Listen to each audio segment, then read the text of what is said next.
Bolo to utorkové večer a ja som zaparkovala pred domom presne o 9:00, 3 dní skôr, než Derek očakával môj príchod. Dom vyzeral tmavo, jediné svetlo, ktoré sa ozývalo, pochádzalo z okna našej spálne na poschodí.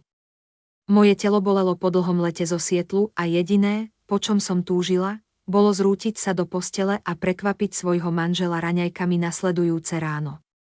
Ale potom som to uvidela. Strieborný sedan parkoval priamo pred naším domom, tesne pri obrubníku. Keď som prechádzala okolo, kapota bola stále teplá, ako by pred chvíľou niekto odchádzal. Cítila som teplo vyžarujúce z kovu, aj keď bol október a vzduch bol svieži a chladný. Môj žalúdok sa stiahol do pevného uzla.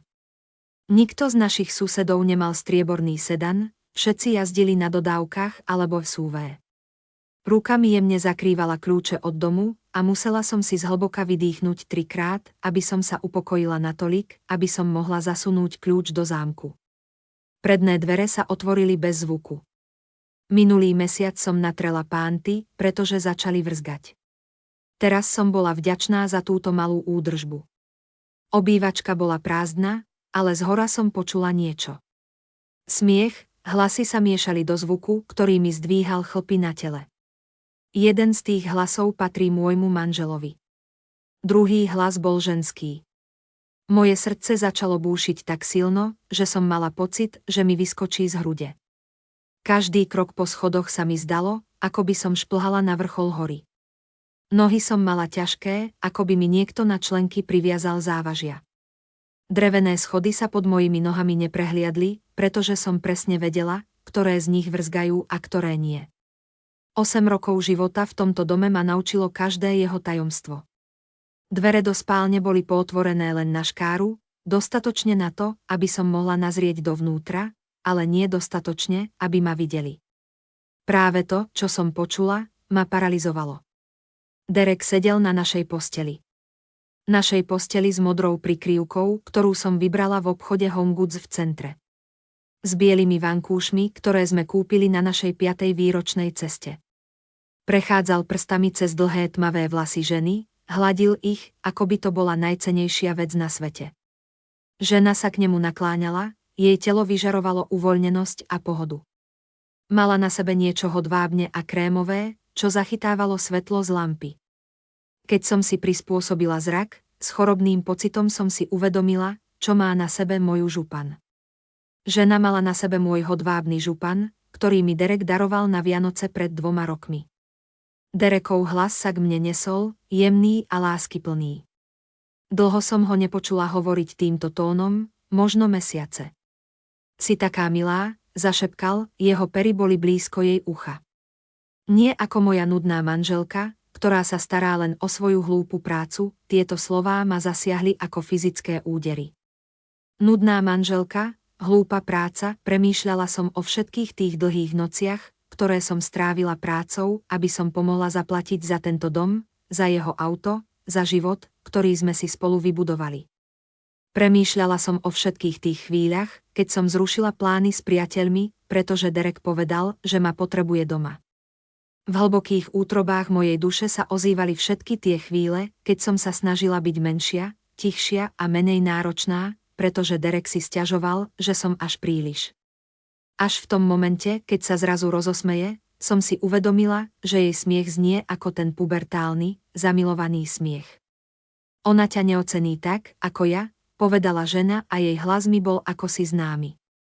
Moja myseľ sa snažila spracovať to, čo počujem, ale bola som príliš preťažená tým, čo vidím. Zrazu som sa možno pohnula, alebo sa môj tieň objavil na dverách, pretože obaja sa na mňa otočili. Ich pohľady sa na mňa upreli, ako by ma chytili pod reflektorom. Čas sa akoby zastavil. Keď sa jej tvár dostala do plného zorného poľa, všetko vo mne zamzlo. Nebol to smutný alebo zlomený chlad, ale chlad čistej, horiacej zlosti zmiešanej s čistým a neopísateľným neverením. Tú ženu som poznala. Bola to niekto, koho som poznala veľmi dobre. Nebola to cudzia žena, ktorú Derek spoznal v bare. Nebola to kolegyňa alebo náhodná aféra. Bola to osoba, ktorá sedela pri mojom jedálenskom stole. Niekto, kto ma objal a volal ma sestra.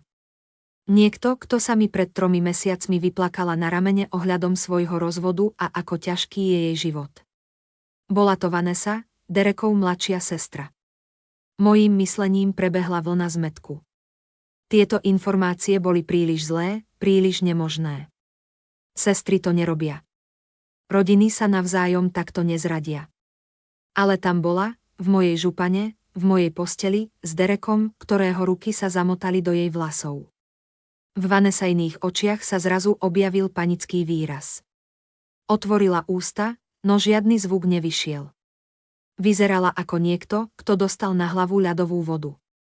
Derek sa tak rýchlo otiahli z postele, že takmer spadol. Jeho tvár bola úplne bledá, bez farby, ako by niekto vytiahol zátku a nechal všetku krv vytekať von. Natalie, ja. Toto nie je. Nedokázal ani dokončiť vetu.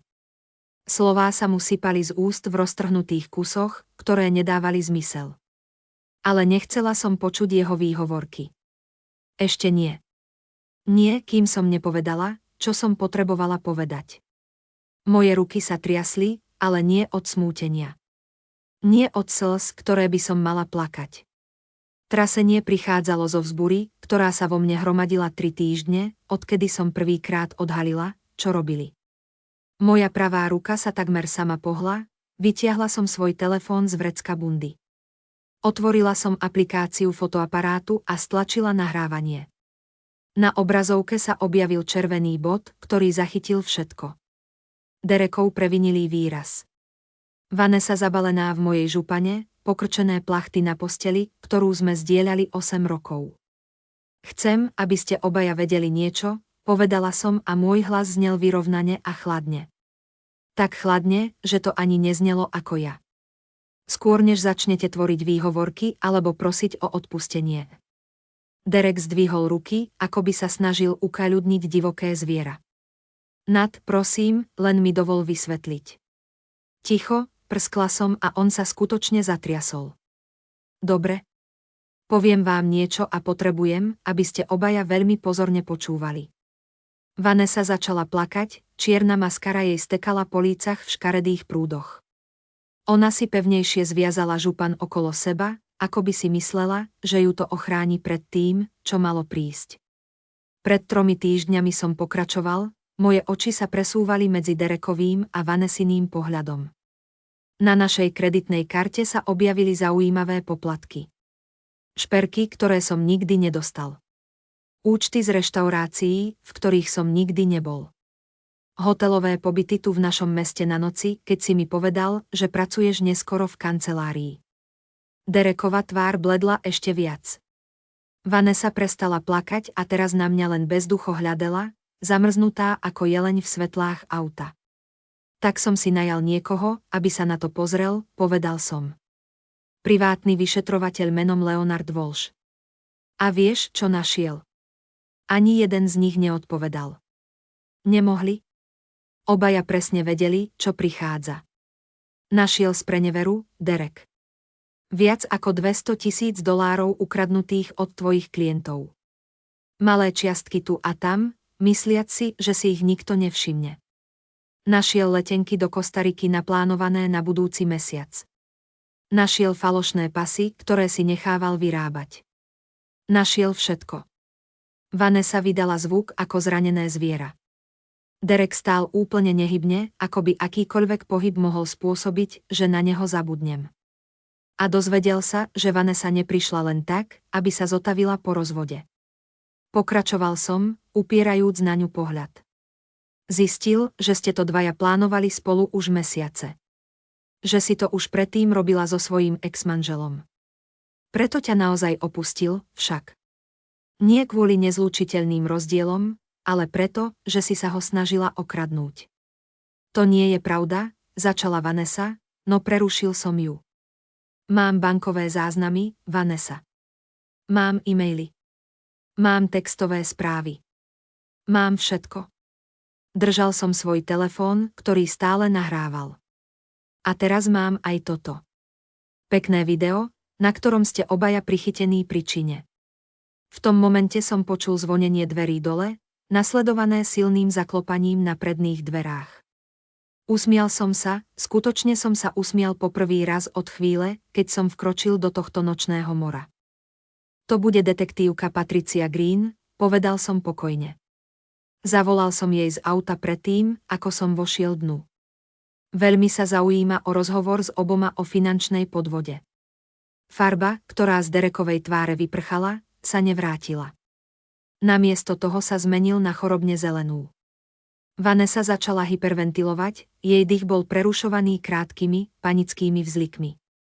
Kolísala sa na nohách, potom jej nohy úplne zlyhali a spadla na zem ako bábka s prestrihnutými niťami.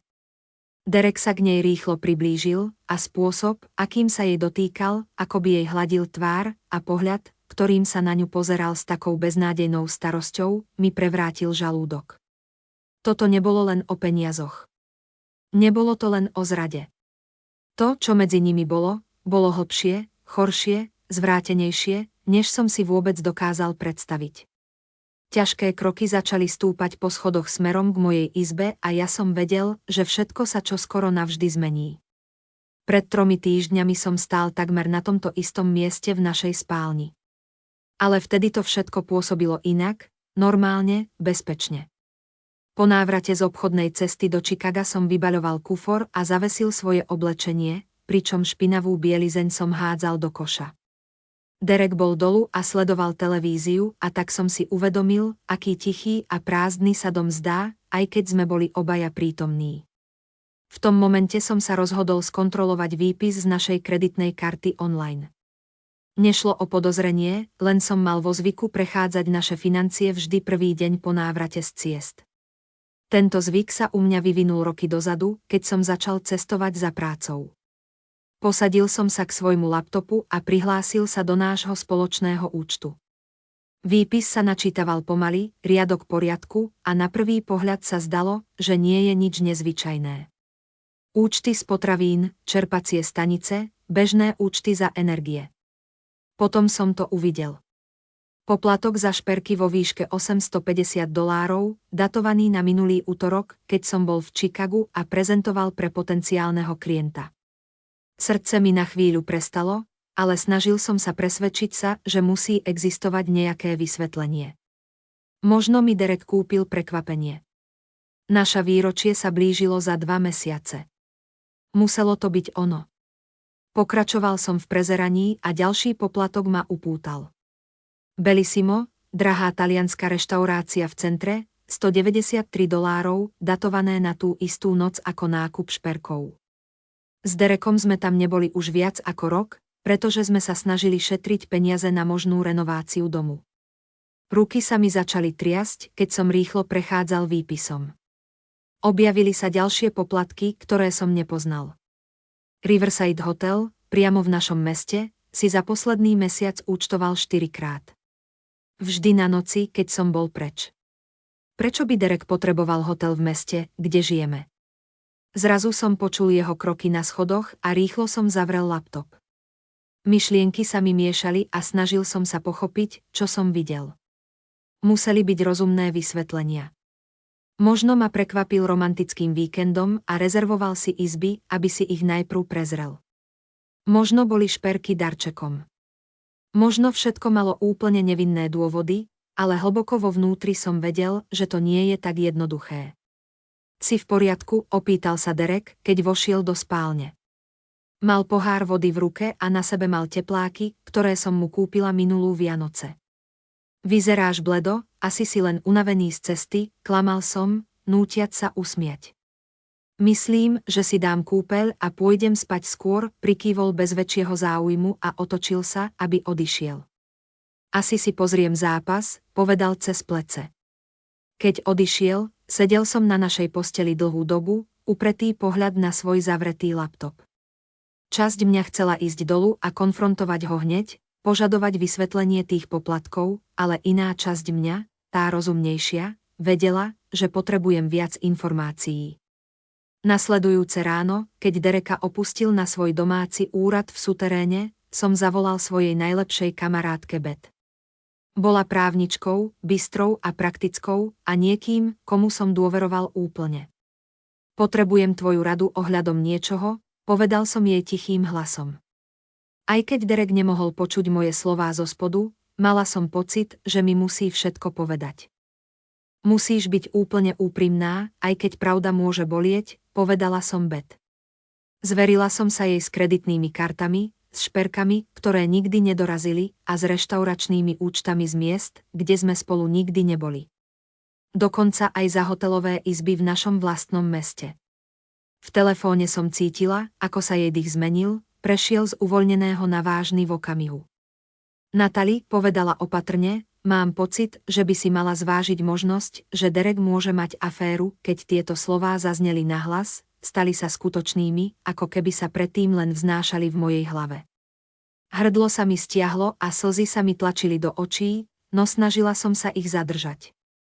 Ja viem, zašepkala som. Myslela som na to isté, ale potrebujem si byť istá, predtým než niečo podniknem. Potrebujem dôkaz. Beth na chvíľu stíchla. Potom povedala, poznám niekoho, kto ti môže pomôcť, bolo to meno súkromného vyšetrovateľa, Leonarda Walsha. Bývalý policajt, úplne profesionálny a diskrétny, špecializoval sa na finančné vyšetrovania, ale mal aj skúsenosti s prípadmi nevery. Môžem mu dať tvoje číslo, súhlasila som. Ešte v ten deň mi Leonard zavolal. Jeho hlas bol milý, no zároveň aj seriózny. Dohodli sme si stretnutie v kaviarničke na druhej strane mesta, kde ma nikto nemohol spoznať. Bol to muž v 60 rokoch, so striebornými vlasmi a ostrými šedými očami, ktoré akoby prenikali do duše. Odovzdala som mu kópie výpisov z kreditných kariet a povedala som mu všetko, čo som si všimla v noci, keď tvrdil, že pracuje, a ako sa ku mne stal vzdialený a chladný v posledných mesiacoch. Tie kruté komentáre o mojej práci, vzhľade, mojej osobnosti. Ako dlho si myslíš, že to trvá, opýtal sa Leonard, zatiaľ čo si robil poznámky v malom koženom zápisníku. Neviem, priznala som. Možno pár mesiacov. Ale úprimne, toľko som cestovala za prácou, že som mohla prehliadnuť znamenia skôr. Leonard sa na mňa pozrel s niečím, čo pripomínalo súcit. Pani Brooks, chcem, aby si sa pripravila. Z mojej skúsenosti, keď sú tu hotelové výdavky a nevysvetlené nákupy, zvyčajne nájdeme to, čo hľadáme. A zvyčajne to nie je príjemný objav. Chápem, povedala som, aj keď som to vlastne ešte celkom nechápala. Iba som potrebovala poznať pravdu. Nasledujúce 2 týždne Leonard pracoval na vyšetrovaní, zatiaľ čo ja som pred Derekom predstierala, že všetko je v poriadku. Usmievala som sa na neho pri raňajkách, pýtala sa, ako sa má, a hrala som úlohu nudnej odanej manželky, ktorú kritizoval, zatiaľ čo vo vnútri som sa krútila od úzkosti a strachu. Leonard mi zavolal, keď som bola v Denveri na stretnutí s klientom. Pani Brooks, musíme sa stretnúť čo najskôr, povedal, a tón jeho hlasu mi vyrazil dych. Našla som niečo, nie len o afére, ale o niečom oveľa vážnejšom. Na druhý deň som sa vrátila domov a stretla sa s ním v tej istej kaviarni. Rozložil dokumenty na stole medzi nami. V kaviarni, kde sa vzduch miešal s arómou čerstvo pripravenej kávy, som sedela s Leonardom, mojím právnikom, a snažila sa spracovať šokujúce odhalenia, ktoré mi predstavil. Bankové výpisy, výtlačky e-mailov a transakčné záznamy sa mi miešali v hlave. Tvoj manžel kradne peniaze od svojich klientov, povedal Leonard sucho. Malé sumy z viacerých účtov, ktoré prechádzajú cez sériu fiktívnych spoločností, aby sa skryla stopa. Doteraz som zaznamenal viac ako $200,000. Môže ich byť ešte viac. Pocítila som, ako by ma niekto udrel do brucha. Si istý, spýtala som sa, hoci som vedela, že odpoveď bude kladná. Áno, som si istý. Robím to už 30 rokov. Dôkazy sú solídne, posunul mi ďalší dokument a ja som sa ocitla v pasci zložitosti, ktorá ma zaskočila. Toto je ešte zložitejšie. Nepracuje sám, pokračoval. Zobrazili sa mi bankové záznamy pre účet, o ktorom som nikdy nepočula. Vklady a výbery, ktoré presne zodpovedali ukradnutým sumám. Účet bol na meno ženy. Vanessa Brooks, sestra Derek. Nie, povedala som okamžite a zakrývala si hlavu. To nemôže byť pravda. Vanessa žije 2 štáty odtiaľto. Práve sa rozviedla. Prežíva ťažké obdobie. Ale Leonard ťahal von ďalšie dôkazy. E-maily medzi Derekom a Vanessou, ktoré sa rozhodne nedali nazvať súrodeneckými. Textové správy, z ktorých sa mi dvíhal žalúdok. A dokonca aj bezpečnostné záznamy z hotela, ktoré ako si získal a ktoré vylíčili ich spoločný check-in, ich vzájomné dotyky, ktoré súrodenci rozhodne nemali mať. Našiel som ešte niečo iné, povedal Leonard potichu. Tvoj manžel a jeho sestra sa snažili o rovnaký plán aj s Vanessiným ex-manželom. Pred asi 5 rokmi okradli jeho obchodných partnerov. Ex-manžel to zistil, ale nepodal obvinenie, pretože chcel chrániť svoje deti pred škandálom. Rozviedol sa s Vanessou a sám vrátil ukradnuté peniaze, aby to ostalo v tichosti. Sedela som tam, obklopená dôkazmi zrady tak hlbokej a krivej, že som to len ťažko dokázala spracovať. Môj manžel bol zlodej. Mal aférku so svojou vlastnou sestrou. Už to raz urobili a unikli spravodlivosti. A teraz sa chystali urobiť to znova, tentoraz so mnou ponechanou na pospas následkom. Je tu ešte viac, povedal Leonard, a ja som sa skoro zasmiala, pretože som si nevedela predstaviť, čo by mohlo byť horšie. Ukázal mi výtlačky leteniek, 2 jednosmerné letenky do Kostariky, naplánované na odlet o 4 týždne. Plánujú opustiť krajinu, našla som komunikáciu o falšovaných pasoch, ktoré sa pripravovali, o novom živote, ktorý začnú spoločne. Moje ruky sa tak triasli, že som sotva dokázala udržať dokumenty. Čo mám robiť, zašepkala som. Leonard sa naklonil dopredu, jeho výraz bol vážny. Ideš na políciu. Nahlásiš krádež. Ochrán svoj právny a finančný status. A urob to skôr, než zmiznú. Ale mala som iný nápad, lepší nápad. Chcem ich prichytiť pri čine, povedala som pomaly. Chcem nevyvrátiteľný dôkaz. Nie len bankové výpisy a e-maily, ale skutočné dôkazy ich spolu. Leonard sa na mňa dlhú chvíľu pozeral. Potom prikývol. Áno, ale musíš byť pripravená na to, čo uvidíš. Bude to bolieť, už to bolí, odpovedala som. Keď som opúšťala kaviareň, cítila som sa ako úplne iná osoba. Zatvárala som dvere za naivnou manželkou, ktorá slepo dôverovala. Namiesto nej sa v mojich žilách rozprúdila chladná, vypočítavá žena, odhodlaná zabezpečiť, aby Derek a Vanessa zaplatili za všetky lži, ktoré o mne rozprávali. Plán sme s detektívkou Patriciou Green preberali niekoľko hodín. Môj plán bol jednoduchý, nasledujúci týždeň sa chystám na služobnú cestu do Sietlu. Povedala som Derekovi, že tam budem 5 dní, aby mal pocit bezpečia. Ale ja sa vrátim skôr, prichytím ich spolu a detektívka Green bude pripravená na zatknutie na základe dôkazov, ktoré Leonard zhromaždil. Keď som sa vrátila domov, počula som kroky na schodoch, ktoré sa stávali čoraz hlasnejšími. Derek sa objavil v dverách, jeho tvár sa menila z paniky na niečo temnejšie. Desperácia. Jeho pohľad prešiel od Vanessy, skrčenej na zemi, naspäť na mňa a videla som, ako mu v hlave víria myšlienky, snažiac sa nájsť východisko z pasce, ktorá sa okolo nich oboch uzatvárala. Natalie, prosím, povedal s tónom, aký som nikdy predtým nepočula. V jeho hlase sa miešal plač s hnevom, ako by nevedel, či má prosiť o milosť, alebo sa ma pokúšať napadnúť za to, že som mu prekazila plány. Len mi daj 5 minút na vysvetlenie. 5 minút predtým, ako ich pustíš sem hore. Držala som svoj telefón pevne, stále nahrávajúc každé slovo, každú emóciu, každý jeho beznádejný pohyb. Nie je čo vysvetľovať, Derek. Už viem všetko, v tom momente sa vo dverách objavila detektívka Patricia Green, vysoká a pôsobivá vo svojom tmavom saku, s odznakom pripnutým na opasku. Za ňou stáli 2 policajti v uniformách, ich výrazy profesionálne neutrálne, zatiaľ čo pozorovali scénu pred sebou. Žena v hodvábnom župane na zemi, vystrašený muž stojaci nad ňou a ja, manželka s telefónom v ruke, pokojná a vyrovnaná napriek chaosu. Pani Broxová, pozdravila ma detektívka Green s úctivým prikývnutím. Máte dôkazy, o ktorých sme hovorili, pristúpila som k nej a podala jej svoj telefón, pričom som sa uistila, že nahrávanie neprestane. Všetko je tu. Video, ktoré som práve natočila, plus všetky dokumenty, ktoré zhromaždil Leonard Walsh, bankové výpisy, e-maily, záznamy o transakciách, všetko je v cloude, ktorý som s vami zdieľala dnes popoludní.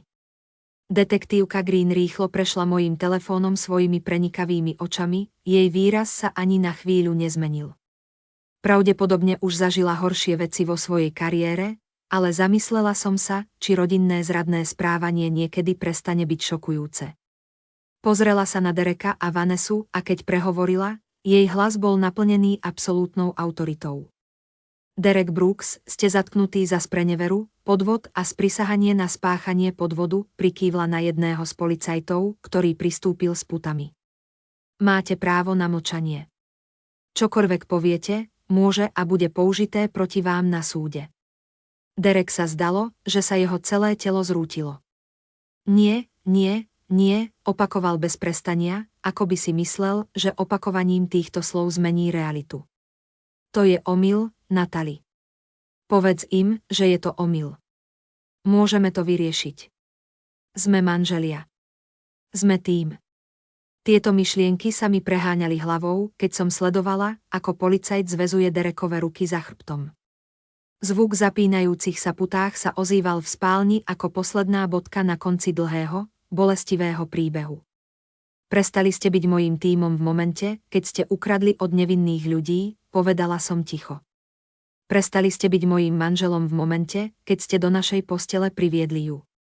Vanessa ležala na podlahe, jej dých bol krátky a panický.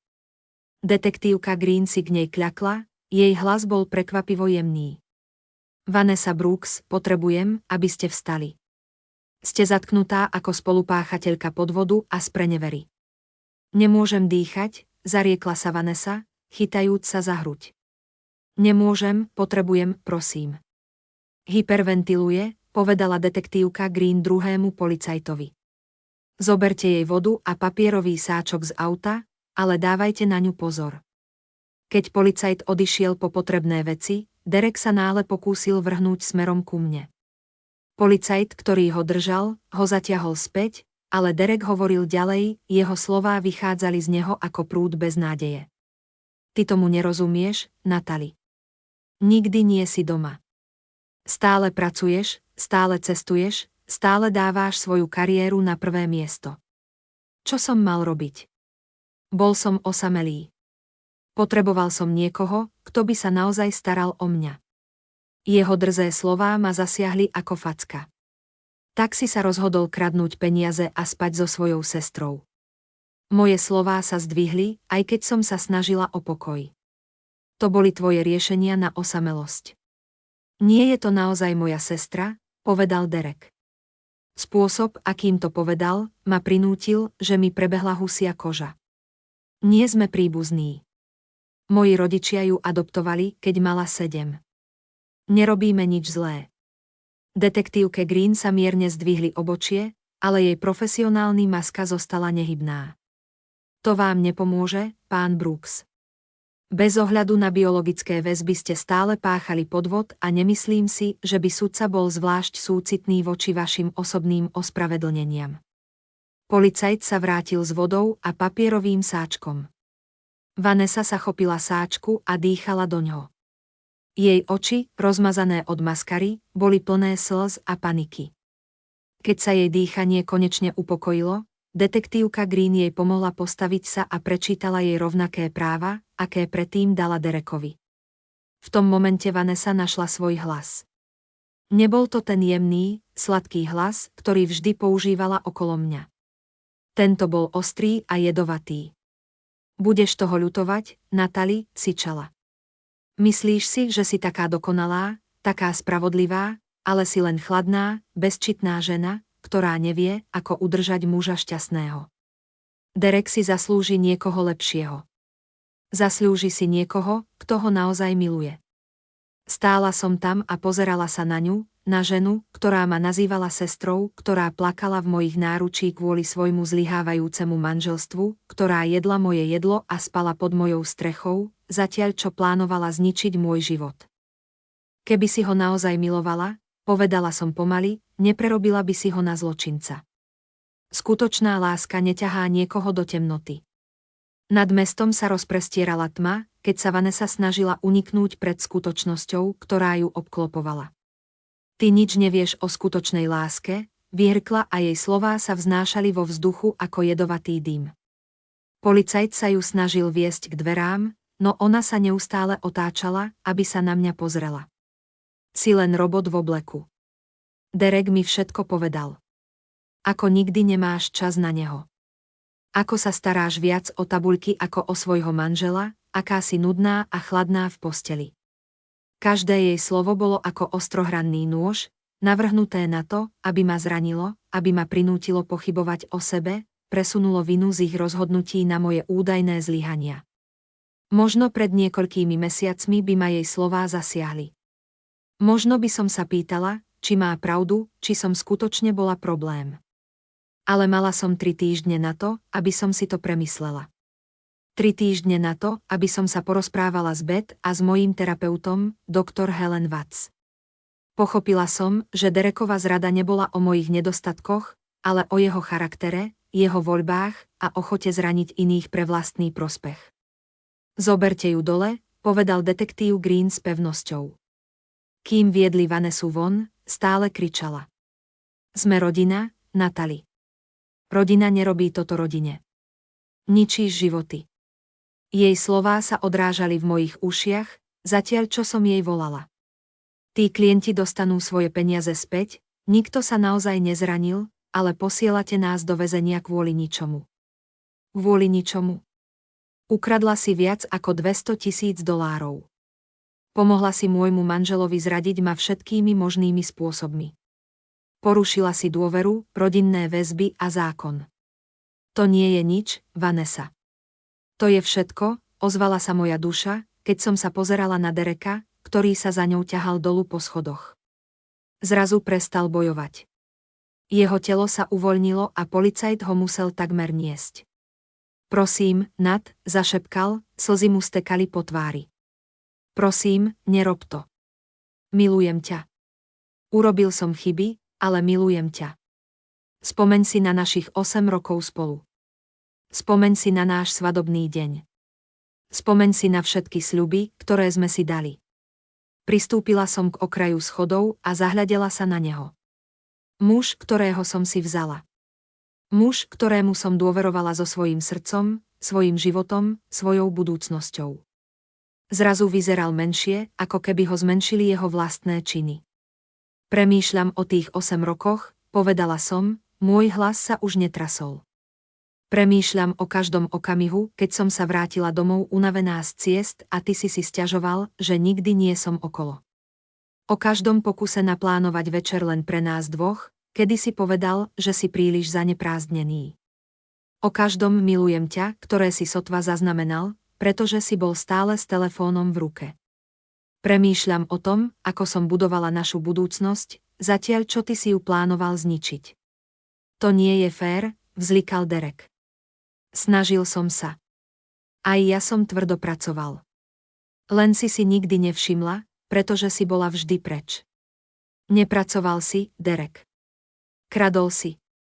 To je rozdiel. Hlboko som sa nadýchla, cítiac, ako sa vo mne niečo konečne oslobodzuje.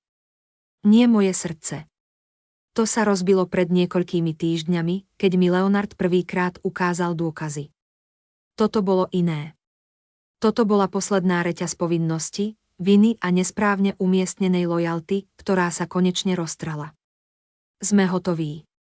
Úplne hotoví. Chcem rozvod. A nikdy ťa už nechcem vidieť, tieto slová viseli vo vzduchu, zatiaľ čo policajti viedli Leonard a Vanessu dolu schodmi. Ich kroky sa ozývali na drevených schodoch ako ťažké nárazy, pričom som počula, ako sa otvára predné dvere. Vanessa stále plačlivo protestovala, Jej hlas sa strácal v zvuku, keď sa dvere aut zabúchli vonku a potom nastalo nepríjemné ticho. Detektívka Green zostala v spálni, postavila sa pri okne a hľadela dolu na policajné autá zaparkované v príjazdovej ceste. Dala mi tak chvíľu súkromia. Keď sa konečne otočila späť ku mne, jej výraz sa z profesionálnej odmeranosti premenil na niečo, čo sa podobalo súcitu. Ako sa držíš? Opýtala sa ma ticho. V tej chvíli sa všetko, čo som sa snažila udržať pokope, začalo rozpadávať na kusy. Adrenalín, ktorý ma udržoval silnú a vyrovnanú, sa náhle vytratil a zanechal vo mne prázdnotu a tras. Moje ruky sa začali tak veľmi triasť, že som si ich musela zovrieť spolu. Slzy, ktoré som sa snažila potlačiť už 3 týždne od prvej schôdzky s Leonardom v kaviarni, sa konečne uvoľnili. Zrútila som sa na posteľ, na tej istej posteli, kde ma Derek zradil, kde sa dotýkal svojej sestry spôsobmi, ktoré ma prinútili mať zle.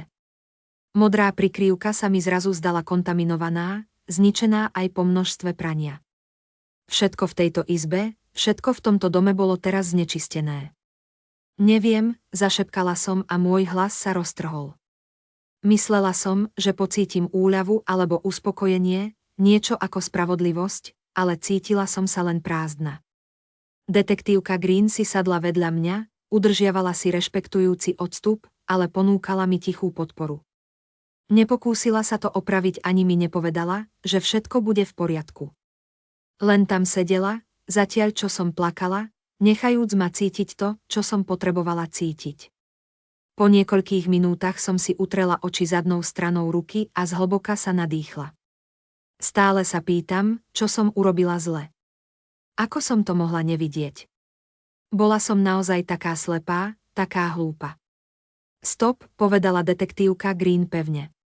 Toto nie je tvoja vina. Som detektívka už 19 rokov, pani Broxová. Videla som každý druh zrady, akú si len dokážeš predstaviť.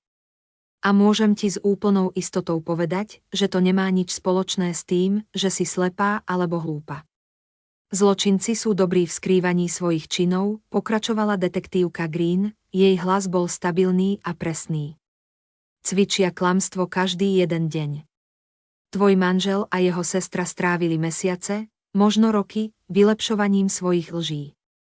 Presne vedeli, čo povedať, ako sa správať, kedy byť dostatočne láskyplný, aby si nič nepodozrievala, ale zároveň dostatočne vzdialený, aby vytvorili priestor pre svoj skutočný vzťah. Toto nie je tvoja porážka. To sú oni, ktorí sa správali ako vypočítaví predátori. Chcela som jej veriť. Časť mňa jej verila, ale iná časť neustále prehrávala momenty z uplynulého roka a hľadala signály, ktoré som mala zachytiť. Spomínala som si, ako sa Derek vždy zdál rozrušený, keď sa v konverzácii objavilo Vanessino meno pred jej rozvodom, a potom sa náhle stal tak starostlivým o jej blaho, keď opustila svojho manžela. Drahé darčeky, ktoré jej kúpil na narodeniny, sa zdali byť pre švagrinu nadmerné. Na víkendových výletoch, ktoré podnikol, aby ma navštívil, som videla niečo milé a podporujúce. Ale teraz, keď som sedela v tejto izbe, ma zaplavovali myšlienky, ako som mohla byť tak dôverčivá, tak naivná, zhlboka som sa nadýchla a opýtala sa, čo teraz, znova som si utrela tvár do vreckovky. Detektív Green vytiahla z vrecka svojho blazera malý zápisník. Po nasledujúcich týždňoch budeme budovať prípad prokuratúry. Zajtra alebo pozajtra budeš musieť poskytnúť formálne vyhlásenie na policajnej stanici. Okresný prokurátor ťa tiež chce vypočuť. Keď príde čas, budeš musieť svedčiť pred súdom, čo môže trvať niekoľko mesiacov, v závislosti od toho, či sa dohodnú na vine alebo pôjdu na súd. Pôjdu do väzenia, opýtala som sa, hlasom tak malým, tak detským, ako by som sa bála odpovede. Na základe dôkazov, ktoré som preskúmala, áno. Samotný podvod je vážny zločin. K tomu pripočítaj podvod s drôtovými prevodmi, obvinenia z konšpirácie a fakt, že plánovali ujsť z krajiny. Okresný prokurátor sa bude snažiť o značný trest odňatia slobody. Detektív Green sa na mňa pozrela s porozumením. Viem, že je to tvoj manžel a je to ťažké. Ak máš pochybnosti o podávaní obvinení. Nie, preruším ju. Nemám pochybnosti. Tí klienti, ktorí prišli o peniaze, sú často malí podnikatelia alebo dôchodcovia, ktorí dôverovali Derekovi so svojimi úsporami. Zaslúžia si spravodlivosť. V tom momente som sa odmlčala, snažiac sa nájsť správne slová. Môžeš smútiť, povedala detektív Green tichým hlasom. Aj keď ťa niekto veľmi zraní, máš právo smútiť za tým, čo si myslela, že máš. To ťa nerobí slabou. Robí ťa to človekom. Zrazu sa otvorili predné dvere a počula som rýchle kroky stúpajúce po schodoch. Moje telo sa naplo, až kým som nepočula Bethin hlas, ktorý volal moje meno. Natalie, Nat, kde si? Tu hore, zavolala som späť, môj hlas zniejúc skôr plačlivo. Beth vtrhla do spálne, jej tvár bola fúlená a oči široké od obáv. Keď ma uvidela sedieť na posteli so slzami na lícach, okamžite prešla cez izbu a silno ma objala. Dostala som tvoju správu. Prišla som hneď, ako som mohla. Si v poriadku. Ublížili ti? Zavrtela som hlavou na jej ramene. Nie, som v poriadku. Odviedli ich. Detektív Green ich obvinila. Beth sa otiahla, aby sa na mňa pozrela, jej ruky na mojich pleciach. Dokázala si to. Naozaj si to dokázala. Bože, Nat, bola si taká odvážna. Necítim sa odvážne, priznala som. Cítim sa, ako by sa mi všetko rozpadlo na kusy. Máš právo sa rozpadnúť, povedala Beth rozhodne. Práve si videla svojho manžela pri podvode so svojou vlastnou sestrou. Máš právo sa na chvíľu zrútiť. Pozrela sa na detektív Green a s úctou prikývla. Ďakujem, že si tu, detektív. Robím len svoju prácu, odpovedala detektív Green a postavila sa od postele, pričom mi podala vizitku. Pani Brooks, toto je moje priame číslo. Ak si na niečo spomenieš alebo ak len potrebuješ niekoho, s kým by si sa mohla porozprávať o prípade, zavolaj mi kedykoľvek.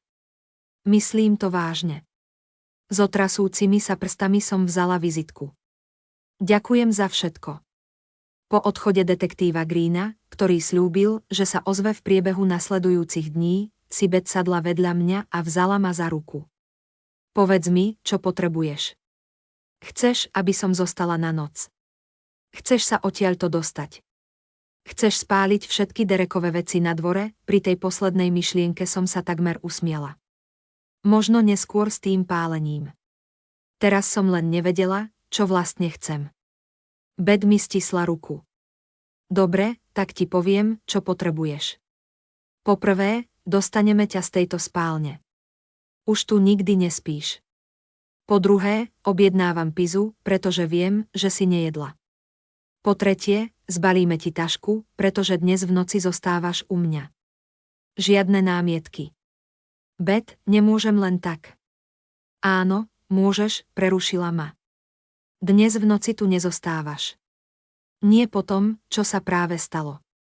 Môžeš sa zajtra vrátiť so mnou a zistiť, čo robiť so všetkým, ale dnes v noci potrebuješ byť niekde, kde budeš v bezpečí a budeš môcť normálne dýchať. Pozrela som sa okolo izby, na posteľ, kde ma Derek zradil, na komodu, kde sa Vanessa zjavne cítila dostatočne pohodlne na to, aby tu nechala svoje veci, a na steny, ktoré sa zdali, že sa na mňa tlačia.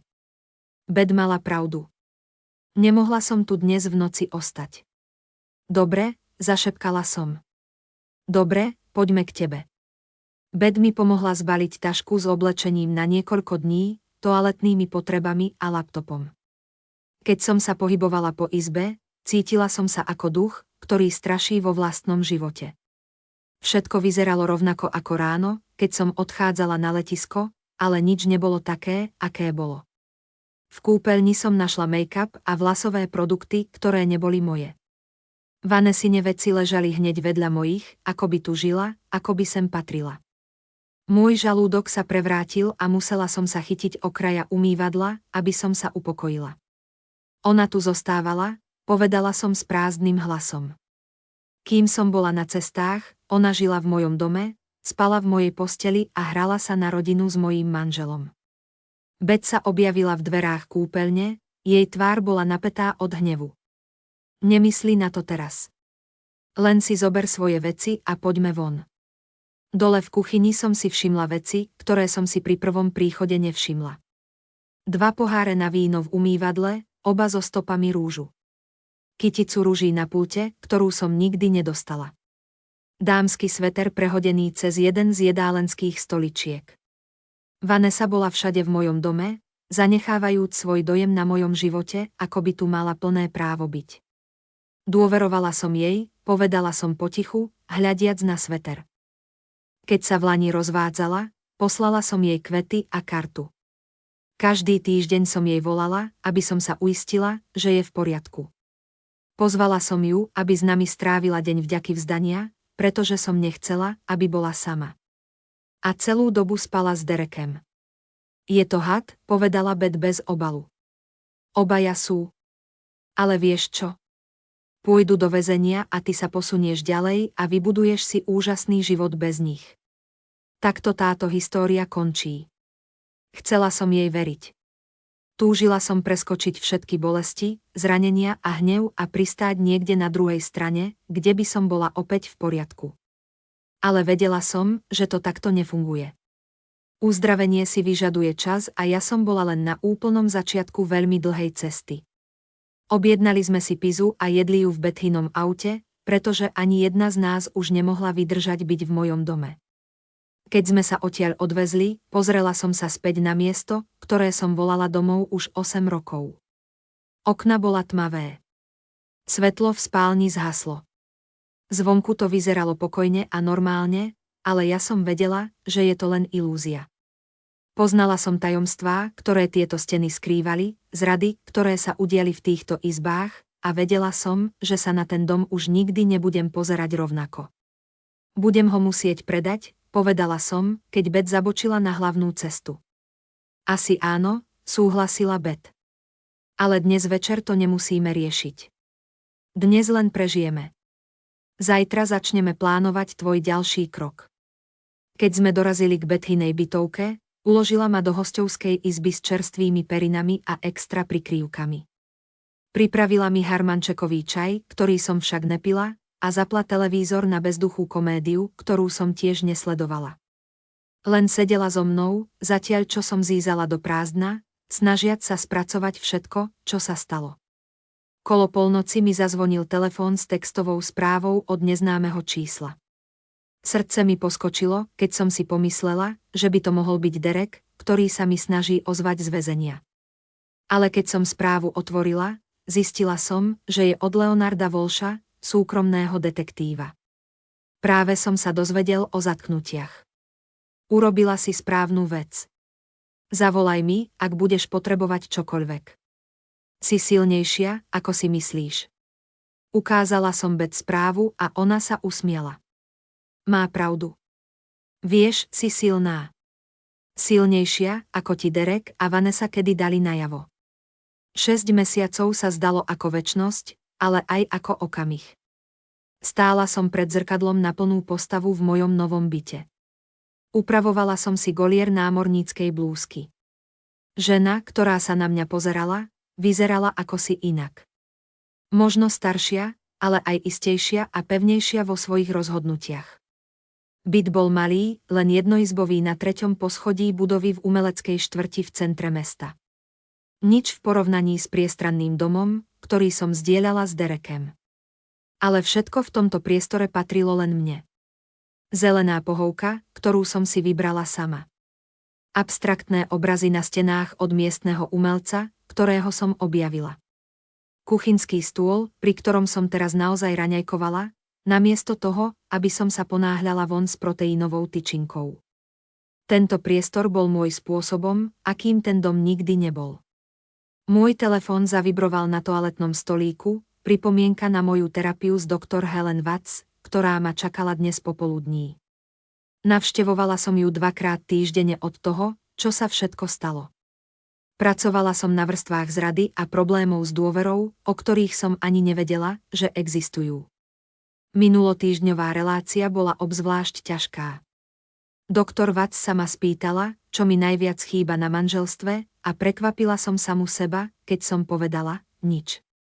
Nie spoločenstvo, pretože Derek prestal byť skutočným spoločníkom už pred rokmi. Nie tak dávno som si myslela, že bezpečnosť je to, čo potrebujem. Ale teraz viem, že to bola iba ilúzia. Ani budúcnosť, ktorú som si predstavovala, nebola skutočná, bola postavená na lžách, ktoré ma obklopovali. Musela som sa znovu nájsť, znovu objaviť, kto je Natalie, keď už nie som len manželka Dereka. Doktor Watts mi niekoľkokrát pripomenul, že za posledných 8 rokov som sa do značnej miery definovala prostredníctvom svojho vzťahu s ním. Ale teraz som mala šancu na nový začiatok. Právne konania sa uzavreli minulý mesiac. Derek nakoniec prijal dohodu o vine a treste, pravdepodobne preto, že jeho právnik vedel, že dôkazy proti nemu sú ohromujúce. Odsúdený bol na 5 rokov vo federálnom väzení za podvod a pranie špinavých peňazí. Vanessa, jeho sestra a spolupáchateľka, dostala 3 roky, aj keď prokurátor žiadal viac. Na pojednávaní som sedela vzadu v súdnej sieni, Beth bola vedľa mňa. Derek vyzeral schudnutý a bledý vo svojom oranžovom väzenskom obleku, nič podobné tomu mužovi, ktorého som si kedysi vzala. Keď sa sudca opýtal, či má niečo na srdci, Derek sa na mňa pozrel. Je mi ľúto, Natalie, povedal, jeho hlas sa chvel. Vieme, že to nič neopraví. Viem, že som zničil všetko, čo sme mali. Ale je mi to ľúto, neodpovedala som. Nepohla som hlavou, ani som ho nijako neuznala. Pretože prepáč mi nevrátilo tých 8 rokov, ktoré som investovala do nášho manželstva. Prepáč mi nezmazalo poníženie, keď som zistila, že môj manžel spí so svojou sestrou. Prepáč nebolo pomocou pre klientov, od ktorých ukradol, aj keď väčšina z nich dostala svoje peniaze späť prostredníctvom náhradných príkazov a poistných nárokov. Prepáč bolo len slovo a slová, pokiaľ šlo o Dereka, prestali ma zaujímať. Rozvod sa skončil rýchlo. Derek nemal žiadne dôvody na odporovanie a jeho právnik mu radil, aby plne spolupracoval. Získala som všetko. Dom, ktorý som okamžite dala na predaj, obe autá a všetky naše úspory, ktoré neboli zabavené ako dôkaz. Derek bude svojim obetiam vyplácať náhrady aj roky potom, čo sa dostane z väzenia. Takže ani nemal žiadnu finančnú budúcnosť, za ktorú by mohol bojovať. Dom som predala mladému páru, ktorý očakával svoje prvé dieťa. Prechádzali sa ním, držali sa za ruky a nadšene hovorili o tom, ktorá izba bude detská a kde dajú svoj vianočný stromček. Pri pohľade na nich som cítila záblesk nostalgie, nie preto, že by som postrádala Dereka, ale preto, že som smútila za tou nevinnou verziou seba samej, ktorá kedysi bola taká plná nádeje do budúcnosti. Dom sa predal za viac, ako sme zaň s Derekem zaplatili, a časť zisku som použila na tento byt a zvyšok investovala. Finančná nezávislosť mi dávala silu, akú som predtým nikdy neocenila. Moja nová práca bola pre mňa záchranou. Potom, čo sa príbeh objavil v miestnych správach, miestny účtovník zatknutý za podvod vo výške viac ako 200 000 s pomocou sestry, niekoľko Derekových bývalých obetí sa mi ozvalo, aby mi poďakovali. Jedným z nich bol Thomas Rivera, majiteľ stredne veľkej marketingovej firmy v centre. To, čo si urobila, si vyžadovalo odvahu, povedal mi Thomas pri káve pred 3 mesiacmi. Mnoho ľudí by sa pravdepodobne odvrátilo alebo sa to snažilo vybaviť potichu, aby sa vyhli nepríjemnostiam, ale ona si vybrala spravodlivosť pred pohodlím. To mi povedalo všetko, čo som potreboval vedieť o jej charaktere. Ponúkol mi miesto senior marketingového konzultanta vo svojej firme, s lepším platom než som mal predtým, flexibilnými hodinami a, čo je najdôležitejšie, tímom ľudí, ktorí si cení integritu. Uplynuli už 2 mesiace, odkedy som tam začal pracovať, a bolo to osviežujúce byť obklopený ľuďmi, ktorým môžem skutočne dôverovať. Zasnený v týchto myšlienkach, ma odrazu vytrhol zvonček. Pozrel som sa do kukátka a usmial sa, keď som uvidel Beth, ako stojí pred dverami s 2 pohármi kávy a taškou z mojej obľúbenej pekárne. Myslela som, že by si mohol potrebovať raňajky, povedala, keď som otvoril dvere. a emocionálnu podporu pred tvojou veľkou prezentáciou dnes. Takmer som na to zabudol. Dnes po obede som mal predstaviť významný návrh kampane potenciálnemu klientovi, najväčšiemu účtu, s ktorým som pracoval od začiatku v Rivera Marketing. Môj žalúdok sa chvel vzrušením a nervozitou. Si najlepšia, povedal som, keď som si vzal jeden z pohárov kávy. Ako vždy vieš, čo presne potrebujem. Roky priateľstva, odpovedala Beth a pohodlne sa usadila na mojom gauči.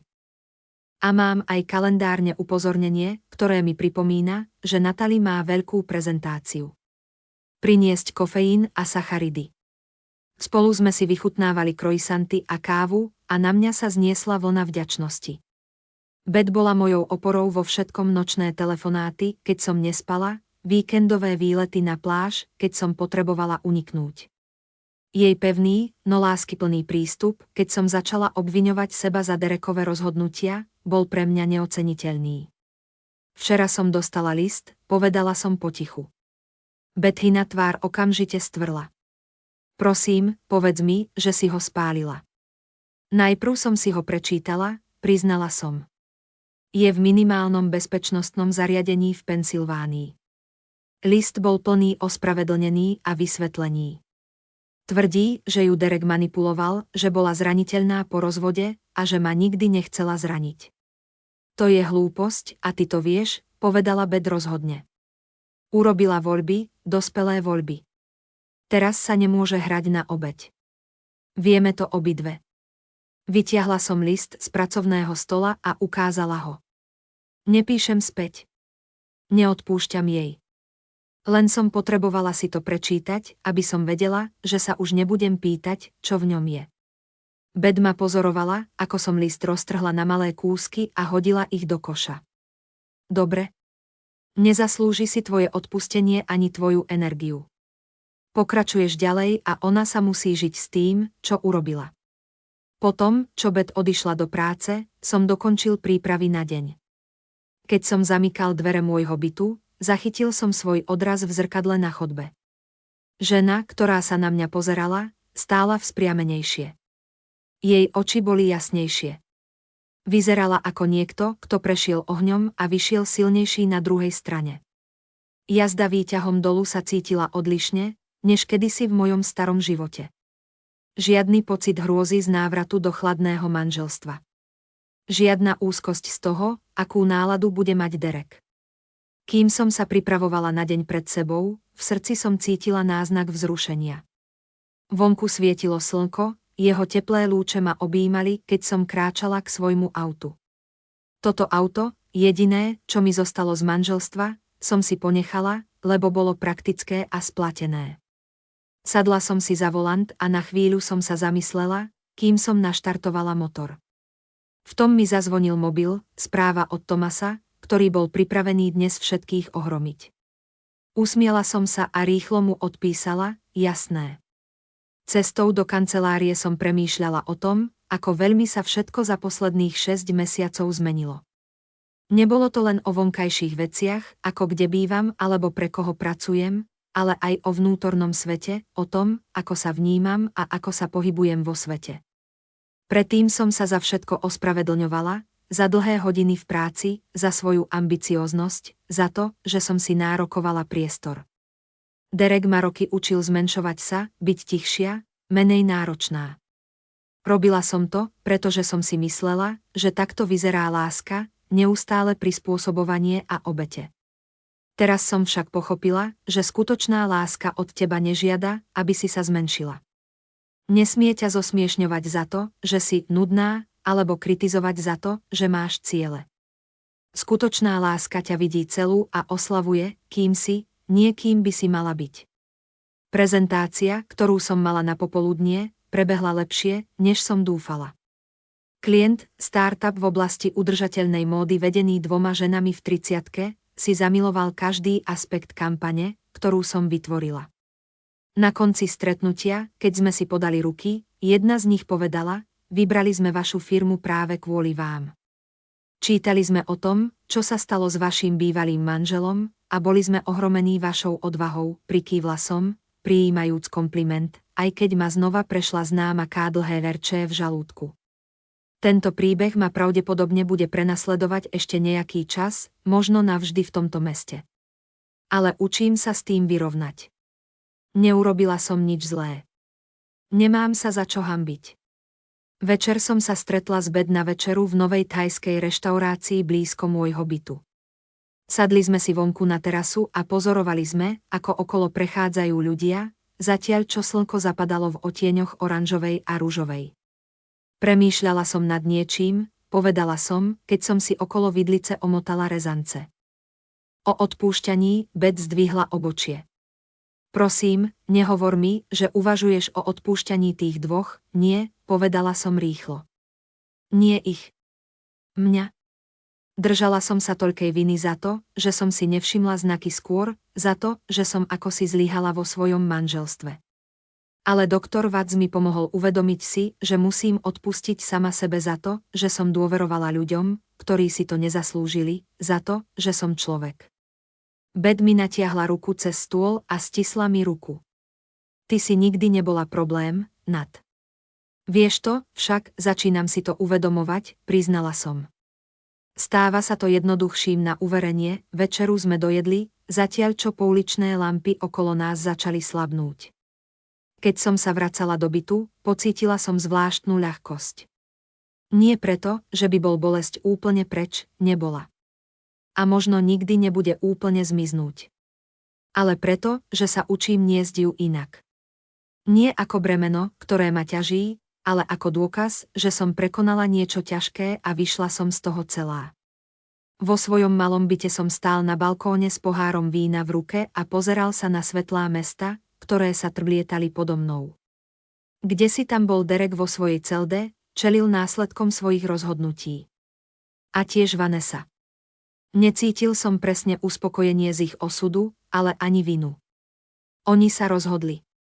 Zvolili si chamtivosť pred integritou, klamstvo pred úprimnosťou, zradcu pred vernosťou a teraz za to platili. Ja som sa rozhodol inak. Keď som sa stretol s ich podvodom, mohol som sa otočiť a ignorovať to. Mohol som sa s Derekem potichu rozviesť a nechať podvod pokračovať. Mohol som chrániť rodinné tajomstvá a vyhnúť sa verejnému poníženiu. Ale vybral som si pravdu. Spravodlivosť namiesto pohodlia. A tým som vrátil peniaze tým obetiam. Zastavil som Dereka a Vanessu skôr, než mohli ublížiť niekomu inému. Postavil som sa za to, čo je správne, aj keď to bolelo. To malo význam.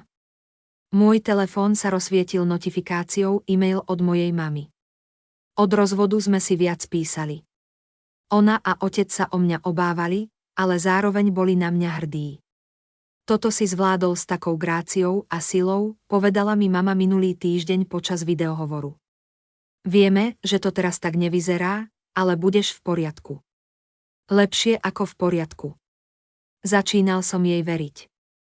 Keď som sa tej noci chystal do postele, obzrel som sa po svojom malom byte. Na nočnom stolíku sa hromadili knihy, na stene bola zarámovaná fotka z Beth z čias vysokej školy a rastliny, o ktoré som sa pomaly učil starať. Tento priestor bol malý a nedokonalý, ale bol úprimný. Všetko v ňom bolo skutočné. Uložil som sa do postele do perín, ktoré som si vybral, v miestnosti, kde ma nikto nikdy nezradil. Ticho bolo pokojné, nie osamelé. Tma sa zdala byť bezpečná, nie ohrozujúca. Predtým, ako som zhasol lampu, som otvoril svoj denník, ďalší tip od doktor Watts a napísal som jednu vetu. Dnes som si vybral seba a bolo to správne. Zatvoril som denník, zhasol svetlo a poprvýkrát za mesiace som nechal spánok prísť prirodzene. Zajtra sa zobudím a všetko zopakujem. Pôjdem do práce, uvidím sa so svojou terapeutkou, možno zavolám rodičom, určite pošlem Beth niečo vtipné. Budem pokračovať v budovaní tohto nového života, jedno malé rozhodnutie po druhom, jeden úprimný okamih za druhým. Žena, ktorú Derek nazval nudnou, bola preč. Na jej mieste stála niekto silnejší, múdrejší a úplne odhodlaný neprijať nič menej, než si zaslúžila. Kde si v tme som sa usmial, lebo poprvýkrát za 8 rokov som bol presne tam, kde som mal byť. Sám, ale nie osamelý. Voľný, ale nie stratený. Konečne sám sebou, úplne a bezvýhradne. A to bol ten najlepší pocit.